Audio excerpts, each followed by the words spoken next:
This tutorial covers the installation of the 4725RK-2 renewal kit, which is compatible with 72-tooth, half-inch Z-series ratchets.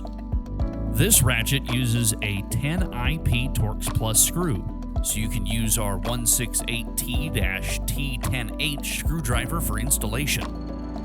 Begin by removing the back screw from the ratchet head.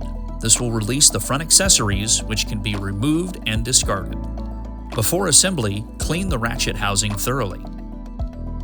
Apply CRC or WD-40, then wipe with a clean cloth.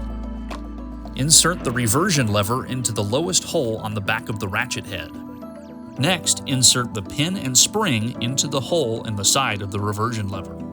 Make sure that you insert the spring end into the hole and use tweezers if necessary. Insert the large pawl into the assembly.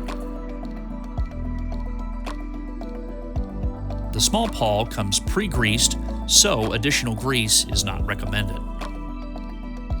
Insert the small pawl above the large one, making sure the grooves interlock properly. Insert the gear into the assembly.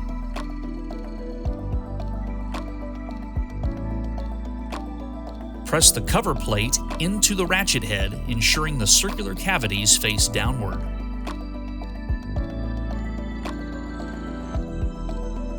Insert the screw into the smallest hole in the back of the ratchet head, through the pawl, then tighten securely. Finally, test the ratchet handle to confirm that it was assembled correctly. This concludes the installation tutorial for the 4725RK-2 renewal kit.